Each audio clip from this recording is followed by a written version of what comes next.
The greatest adventure is what lies ahead. Today and tomorrow are yet to be said. Hello everyone, No One of Consequence here, back again with a new video. This is episode 48 in a series which recounts my ongoing Dungeons & Dragons campaign, which is now in its 10th year. If this is your first visit to my channel, you might want to go back and start with part 1 of this series so everything will make more sense. So as always, spoiler alert, in this video I will be revealing details found in this adventure module. And just as a reminder, this is the current composition of the adventuring party. So, where we left off last time, after their first foray into the fire giant lair, the characters had returned to their hideout cave to rest and regain spells. And then the next morning, the party returned to the fire giant lair. And if you remember, in the last video, by staging yesterday's action to look as though it was committed by the escaping Rakshasas, the characters managed to buy themselves an extra day of remaining undetected by the fire giants. So they returned to the door leading to the lair, and the doors are so large and heavy that this time the characters used a rope to tie to the handles and pull them open. And also pointed out here that shaded area that you see, the characters had cast a silence spell on a torch to help mask any noise that they might make opening the doors and moving around. So just like the day before, there was a sentry posted in a little alcove just inside the door, and just as before, they managed to defeat the sentry without making any sound due to the silence torch. And then also, again, just as the day before, Varys used his hallucinatory terrain spell to allow the party to sneak past the guards in King Snurry's Hall. And the area where he cast spell is pointed out there on this screenshot. So continuing on north again, the characters soon found a new pair of fire giants standing guard outside a set of double doors in the exact same place as the day before. So the characters moved to begin fighting them, and there were some interesting fumble results that you can see. One of them pointed out here in the chat window, and the 20 down at the bottom is higher than, in this case, in Garrett's dexterity score, which means he failed and tripped and fell to the ground.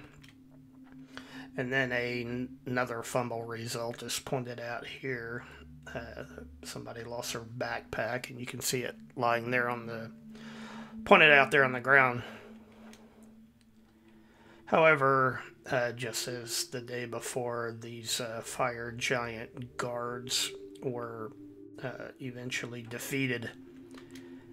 And the characters had also become aware that there were new fire giants working in the kitchen, which was just nearby. So after defeating the guards, the characters decided to go back south and deal with the new kitchen staff. The characters first, there was a female fire giant working at that bread oven there near the entrance, and after defeating her, the characters moved on in to fight the other fire giants, and they were all soon defeated, but Varys's new guard dog, Spuds Mackenzie, went down during the final round of combat, but fortunately Niobe, the cleric, was able to heal him in time to avoid a permanent death. And then I had written in my notes, once the fire giants working in the kitchen were defeated, the characters celebrated by making pork chop sandwiches using the fresh bread there.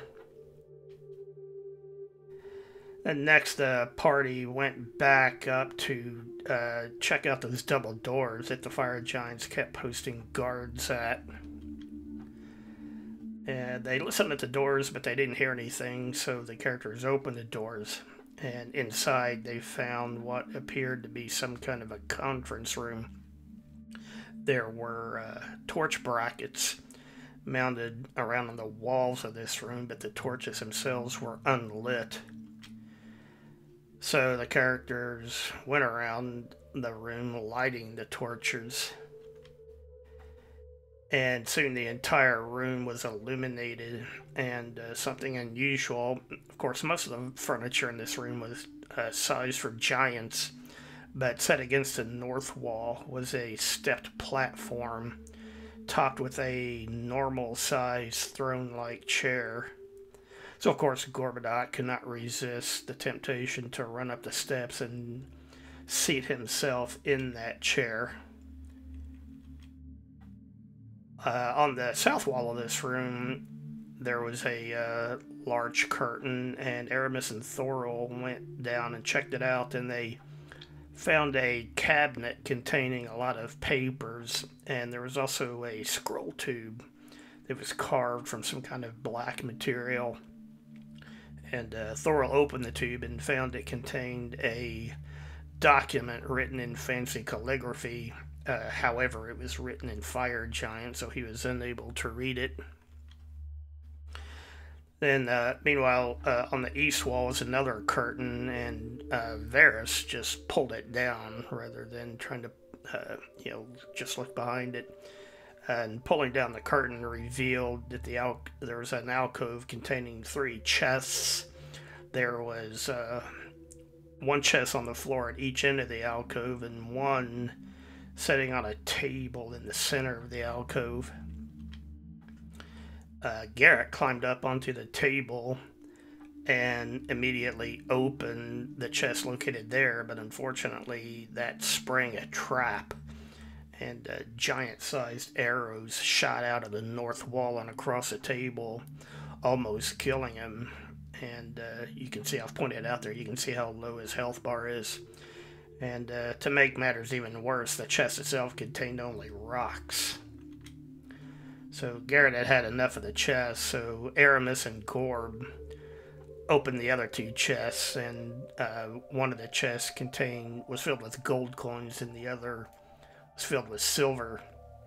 So Varys cast his floating disc spell to help carry the loot. The next, Varys went up and pulled down a curtain on the north wall, and that revealed another alcove, and it contained a set of double doors. And both he and Gorb listened at the door. You can see it pointed out there. And they could hear faint talking and laughing coming from this space beyond. And Varys was able to recognize that the language being spoken was Knoll. So, but instead of opening these doors, the characters decided that they were going to leave this room and go back out the way they had come in and then circle around to the north. But first, Gorb, after getting a boost up from Aramis, used some rope to tie the door handles together. This would hopefully prevent these doors from being opened from the other side and someone potentially coming up behind the characters. Then the characters started to leave, but before doing so, Gorb decided to climb back up to the throne-like chair on that stepped platform and relieve his bladder. And then once he was done with that, everyone exited the room. Then back outside and going north, Garrett put on his ring of invisibility, and he crept ahead of the rest of the party along the passage, which turned to the northeast, and you can see him pointed out there on the screenshot. And he came to a corner, and so peeking around the corner and looking east, he saw 2 fire giant two fire giants standing guard further down that hallway to the east. So Garrett told the others what he had saw, and in preparation for battle, Thorol cast a haste spell on the party. And then Garrett, who was still invisible, carried that torch of silence down into the vicinity of those guards. And then when everything was set, the rest of the party used the haste effect to rush up and engage the fire giant guards. And one of the guards began banging on this alarm bell pointed out there on the screenshot, but the torch of silence prevented that sound from traveling anywhere. And meanwhile, the other fire giant guard began fleeing down a hallway to the south. But the characters were still hasted at this point, so they quickly caught up with that fleeing fire giant and managed to cut him down before he could get very far. And then, since the characters were already here, they noticed a set of double doors set in the west wall of this hallway. So they decided that they would just go ahead and investigate that. Alright, well that's all I have for now. Thanks for watching. If you enjoyed the video, please hit the like button. If you haven't, please subscribe to the channel. Leave a comment, let me know what you think. Share the video if you can. And anything you can do to help support the channel, I appreciate it. Thanks again. Bye for now. The greatest adventure is what